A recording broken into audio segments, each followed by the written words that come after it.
This is KSUT Public Radio. Regional news is next. Many communities are experiencing record-breaking temperatures this summer. The heat is especially dangerous across southwestern states. As the Mountain West News Bureau's Yvette Fernandez reports from Las Vegas, officials are stepping in to help people caught in the heat. And one place they're looking is bus stops. Waiting for a bus in 109-degree heat isn't easy. It's devastating. I mean, it's the heat. There's no relief. Ebony Burnett uses the bus to get to her job as a home care provider.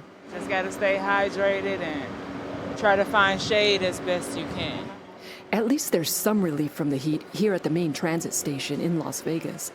Inside there's air conditioning. There's plenty of shade too. But still, it's dry heat. It's a desert. Jewel Dunlap takes the bus to errands and doctor's appointments. She says bus riders have to be prepared in the heat. You can die out here if you don't have water. So it's very dangerous. In 2024, the local coroner's office said more than 500 people lost their lives due to heat exposure in southern Nevada.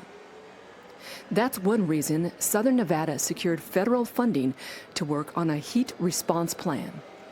Andrew Kellman with the Regional Transportation Commission says a top priority is a simple one: add more shade to bus stops.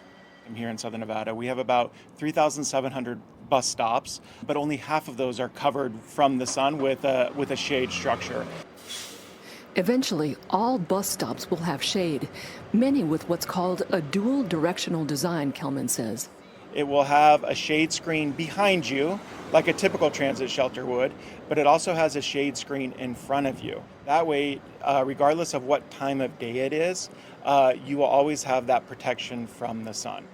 In some parts of the metro area, it can be up to 11 degrees hotter. These are areas with less green space, so less street trees, less parks, and then also a lot of asphalt parking lots. And so all of those equal hotter temperatures. This kind of effort is taking place beyond Nevada. Cities in Arizona, including Phoenix and Tempe, have also conducted similar bus shade studies. Tempe Transportation Manager Sam Stevenson says the city began installing new shady bus stops in 2024 with the goal of covering at least 30 a year. We have around 800 bus stops, and prior to this project, less than 40% of those had shelter. Tempe is also prioritizing older areas where more people are dependent on public transportation. Our new standard has 4 different sizes. We call the smallest one the micro. And what that's enabled us to do is to roll these out in locations that previously we may not have been able to fit a bus shelter. Heat is not officially recognized as a natural disaster by the federal government, yet it claims more lives than any other extreme weather event, according to the American Public Health Association. While climate change may be global, action is needed locally. So officials from Arizona and Nevada gathered to share lessons learned and discuss strategies at the first Heat Summit held in Las Vegas this spring. There's a sense of responsibility that comes with planning for any type of heat or climate-related emergency. Which is one reason why so many cities are working to reduce heat injuries and deaths. In Las Vegas, Yvette Fernandez, the Mountain West News Bureau. KSUT's regional news continues with another report from Yvette Fernandez. Boulder City, Nevada is pushing back on the Trump administration's push to expand data centers after the administration recently approved one on federal land near the small desert city. And city officials are appealing the decision. Here's the story. The city filed an appeal with the U.S. Department of the Interior after the Bureau of Land Management approved a data center on federal land, but in the city's jurisdiction. The developer, Townsite Solar 2, originally applied to build a solar and battery storage facility, then later amended its application to include a data center, which the city said was a different use. BLM said in its approval that the land use was essentially the same. Lisa LaPlante, a spokesperson for Boulder City, says the city feels blindsided. We don't have any sort of code for data centers. We have some concerns about police and fire for data centers, roads, infrastructure, things that have not been addressed yet. BLM said it supports federal efforts to accelerate permitting for data centers. Townsite Solar, too, said its goal is to, quote, be a national model. Yvette Fernandez, the Mountain West News Bureau. A new report ranks Colorado first in the nation for education. For the Colorado Capital News Alliance, here's Kyle McKinnon with the details. U.S. News and World Report primarily looked at data for pre-K through 12 and higher education to determine the rankings. Colorado was in the top 10 in both areas. Governor Polis announced the ranking Tuesday at a Denver area school. He credited state investments from early childhood through college, but he also said many students still need more support. Being number one in a country that underperforms many other wealthy industrialized countries is a low bar. But I think it shows that we need to redouble our efforts. The ranking comes as the state announced nearly $24 million in grants for its Healthy School Meals for All program, which provides free meals to all public school students. Multiple studies have shown kids perform better in school when they have access to healthy meals. That was Kyle McKinnon reporting for the Colorado Capital News Alliance. The Front Range passenger rail, now known as the Colorado Connector, is quickly becoming a reality.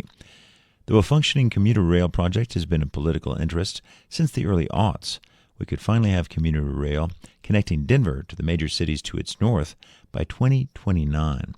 KGNU's Jack Armstrong explains how voters can decide if the rail service will expand to areas south of Denver.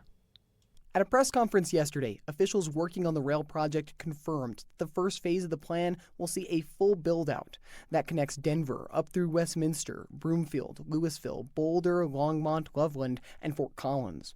Sal Pace, general manager of the Front Range Passenger Rail District, says the second phase is contingent on voter approval. If we referred a measure and it was passed, new revenue would not only cover expansion from Denver all the way to Colorado Springs and Pueblo. It would also be the foundational funding for expanding service to the north. The ballot measure voted on by residents of the rail district would fund the project by inciting a sales tax that would be paid within the district, which is roughly the area surrounding the rail line within 5 miles. The ballot referral is still yet to be slated as a ballot measure. A final draft of the project delivery plan will be voted for approval by the Rail District Board of Directors on August 28th. The vote will be taking place in Pueblo. Public comment is currently open for the draft delivery plan. The plan offers guides on how each community will be affected by having a rail station, as well as schematics for the trains used and the current financial plan in place to fund the project. If the ballot measure passes, the second phase of the plan, which would service Colorado Springs and Pueblo, could see full service in 2032. Public comment is open for the delivery plan now through July 27th. You could find the draft plan and a place to submit public comment at coloradoconnector.com/plan. Reporting for Rocky Mountain Community Radio, I'm Jack Armstrong. We have one more story in this regional news segment, this from Colorado Newsline. Former U.S. Representative Greg Lopez will be on the ballot as an unaffiliated candidate for Colorado governor in November. The former Republican, who spent 6 months representing Colorado's 4th Congressional District in Congress in 2024, has run for governor twice before, losing in primary elections in both 2018 and 2022. Support for local and regional news on KSUT Public Radio is provided by the Colorado Housing and Finance Authority.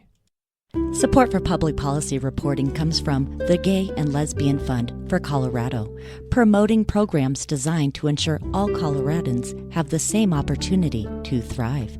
More information is online at gayandlesbianfund.org.